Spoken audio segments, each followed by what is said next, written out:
अगले 4 महीने के लिए मेरा यही काम रहेगा कि जो दिल्ली वाले परेशान रहे पिछले 1-1.5 साल में, जब से भारतीय जनता पार्टी का षड्यंत्र शुरू हुआ, जब से भारतीय जनता पार्टी ने एक एक करके हमारे नेताओं को जेल में डालना शुरू किया, जब से भारतीय जनता पार्टी ने एक एक करके हमारे मंत्रियों को जेल में डालना शुरू किया, जब से भारतीय जनता पार्टी के एलजी साहब ने दिल्ली सरकार के काम रोकने शुरू किए, आप देखिए पिछले 2 साल में भारतीय जनता पार्टी ने दिल्ली वालों को परेशान करने में कोई कसर नहीं छोड़ी। जब से अरविंद केजरीवाल जी जेल गए, दिल्ली वाले भी परेशान हुए। भारतीय जनता पार्टी ने दिल्ली वालों के पानी के बिल हम ठीक करना चाहते थे, उन्होंने उस काम को रोक दिया। भारतीय जनता पार्टी ने जो सड़क के रिपेयर के काम है वो रोक दिए। भारतीय जनता पार्टी और उनके एलजी साहब ने अस्पताल में मिलने वाली दवाइयां रोक दी, अस्पताल में और मोहल्ला क्लिनिक में टेस्ट रोक दिए, दिल्ली से कूड़ा उठना रुक गया। लेकिन मैं आज आपको आश्वासन दे रही हूं कि अब अरविंद केजरीवाल जी जेल से बाहर आ गए हैं और उनके मार्गदर्शन में दिल्ली में कूड़ा भी उठेगा, सड़कें भी ठीक होंगी, पानी के बिल भी ठीक होंगे, दिल्ली में जो सीवर की समस्या है वो भी ठीक होगी, जो दवाइयां नहीं मिल रही हैं उसको भी हम ठीक करेंगे। मैं दिल्ली वालों को यह आश्वासन देना चाहती हूं कि अब अरविंद केजरीवाल जी जेल से बाहर हैं, भारतीय जनता पार्टी का कोई भी षड्यंत्र हम सफल नहीं होने देंगे। आज क्यों अरविंद केजरीवाल जी दिल्ली के मुख्यमंत्री नहीं हैं?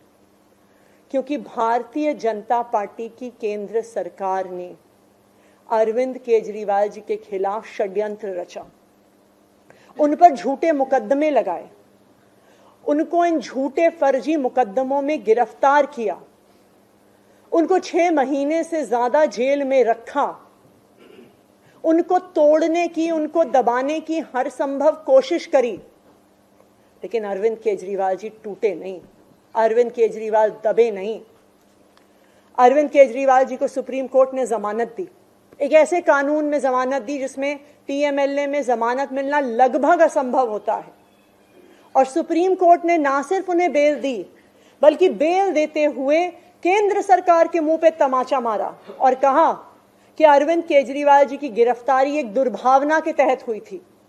ये कहा कि केंद्र सरकार की एजेंसी सीबीआई, ईडी पिंजरे में बंद एक तोते की तरह हैं जो सिर्फ अपनी मालिक की आवाज में बोलती हैं। हो सकता है कि कोई और नेता होता तो उनके लिए अदालत का यह फैसला काफी था और वो तुरंत जाके मुख्यमंत्री की कुर्सी पे बैठ जाते। लेकिन अरविंद केजरीवाल जी ने इस देश की राजनीति में एक ईमानदारी और नैतिकता की मिसाल कायम करते हुए मुख्यमंत्री की कुर्सी से इस्तीफा दे दिया। उन्होंने कहा कि मेरे लिए सिर्फ अदालत का फैसला काफी नहीं है, मैं जनता की अदालत में जाऊंगा, और जब तक दिल्ली की जनता मुझे नहीं कहती कि मैं ईमानदार हूं, तब तक मैं मुख्यमंत्री की कुर्सी पर नहीं बैठूंगा। मुझे नहीं लगता कि इस देश के इतिहास में या शायद इस दुनिया के इतिहास में ऐसा कोई नेता रहा होगा, ऐसी ईमानदारी और नैतिकता की मिसाल रही होगी जो आज अरविंद केजरीवाल ने देश और दुनिया के सामने रखी है। अब हम सभी दिल्ली वालों को मिलकर एक ही काम करना है, अरविंद केजरीवाल जी को फिर से फरवरी में होने वाले चुनाव में दिल्ली का मुख्यमंत्री बनाना है। अगर दिल्ली के लोग अरविंद केजरीवाल जी को दिल्ली का मुख्यमंत्री नहीं बनाते तो जो फ्री बिजली आज दिल्ली वालों को मिल रही है, भारतीय जनता पार्टी अपना षड्यंत्र रच के उसको खत्म कर देगी।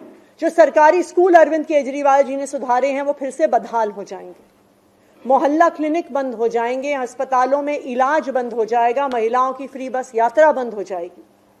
तो 2 करोड़ दिल्ली वालों को मिलकर फिर से अरविंद केजरीवाल जी को दिल्ली का मुख्यमंत्री बनाना है।